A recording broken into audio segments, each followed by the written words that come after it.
So I just woke up not that long ago and I got on the scale and it wasn't a number that I really liked. So I don't know. I think avoiding the situation makes things worse. And I have a lot of stress in my life, so I wonder if that's contributing. I think I decided to start vlogging again. Vlogging, video logging. I don't know. Whatever you like to call it is what I would like to do. And I think it'll be good for me mentally to be able to have an outlet, a creative outlet or something. Also, Lisa B. Green, you've kind of inspired me to do this. And I know that it's been a couple months since you've vlogged, but I went through and I started watching some of your videos, and I don't know, I think that's something that I'd like to do. Also, I think I went to your channel because of that Sexy for Santa thing that you posted, so that was pretty cool. And yeah, I think I'm going to do that, by the way, just to let you know. I think I'm gonna update during the day, so you're gonna hear from me in a minute. Okay, so now that I look alive and I have makeup on, let's continue some more vlogging. So I ran some errands today and I'm starting, well, I've been in classes, but I'm taking paramedic classes, and now I am, sorry, my chair makes squeaky noises. I don't know, I decided to retake yoga because when I took yoga before, I stopped going and I got like an FX, which is like, it's like a fail, an F, but it's not because you made bad grades, it's because you didn't show up. It's like an incomplete. So I don't know, not only is it going to help my GPA, but I think it's going to help me mentally. And the teacher that we have is pretty cool because she believes, I don't know if she believes in what she teaches or she just teaches, because you know, yoga is about more than just the actual physical aspect of it. It's about, like, I guess, energies and like chakras and all this stuff, but I've only had the first day, so I don't really understand it yet, which I will. But I don't know, it was really cool because yesterday she was talking about energy and how the words that we say project. The words that you say, negative or positive, will project negative or positive energy. And she showed this video of, it's the craziest thing, like rice with water in two separate jars, right? Okay, well, I think there was a third one. Yeah, there's 3 jars. First jar, you're like, I love you. You tell the rice, I love you. And then the second one, you tell the rice, I hate you. And then the third one is indifferent, so you just don't even pay attention to it. And what ends up happening a month later is the love rice that you told I love you and you projected that energy of love, it began to ferment and give sweet, good smelling aroma. The one that you hate and you said I hate you or I want to kill you, anything that's negative to the hate rice, began to turn black. And then the indifferent rice, the one that you just completely ignored for a month, begins to rot. And he's actually done studies with this same idea in different ways. I believe he did it with water as well. And the water that he said I love you to would make these, under a microscope, it was like, I think frozen, I don't know if it was a drop, but it was a frozen microscopic water pretty much. And it would turn into like a snowflake looking picture, I don't know, thing.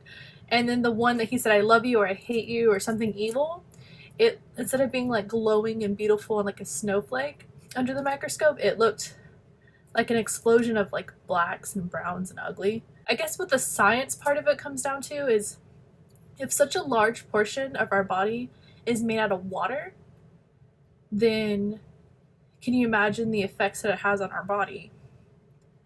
Whether it be how you feel physically or emotionally. But I don't know, I just found it really interesting, so I thought I'd share that. I'll link some videos at the bottom.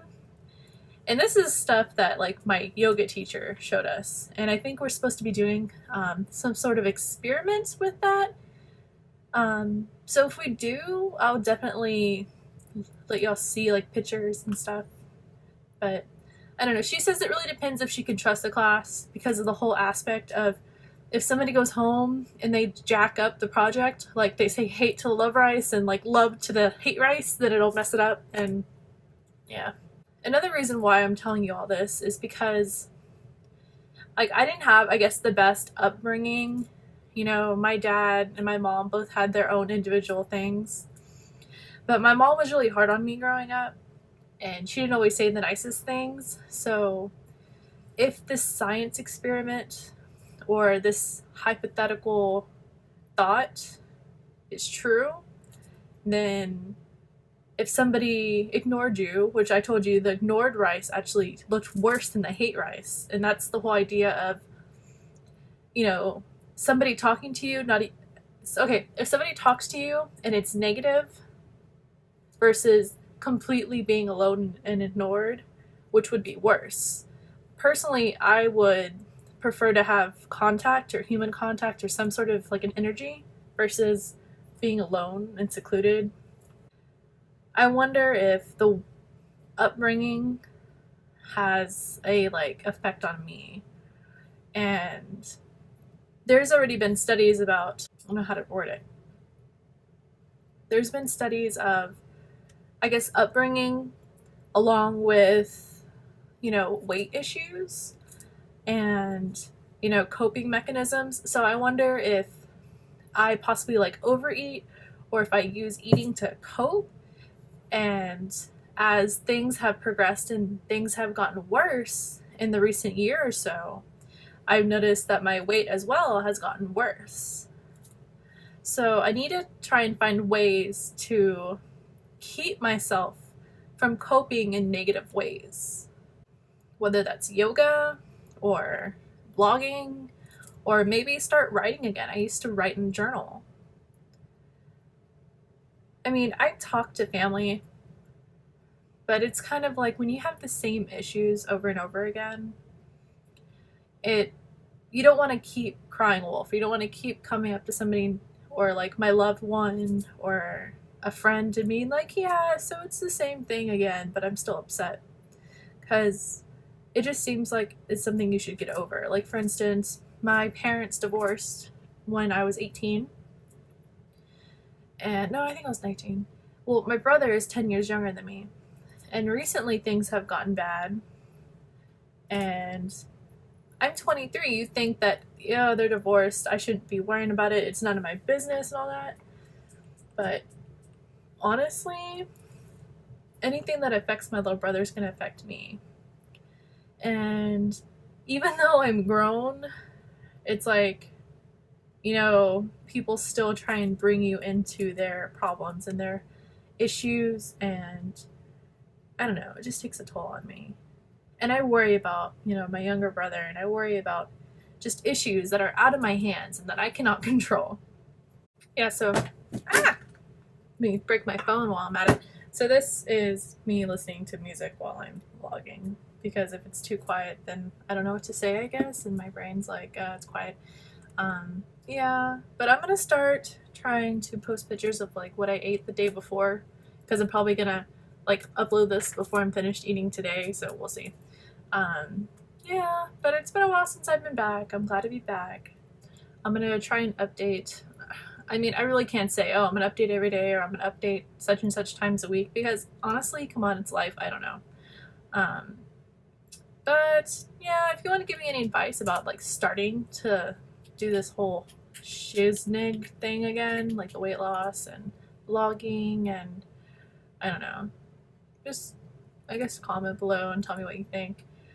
For those of you who remember me from when I was doing this like a couple years ago, then hi, what's up? How are you doing? Sorry, inside joke. All right, I'll see y'all later.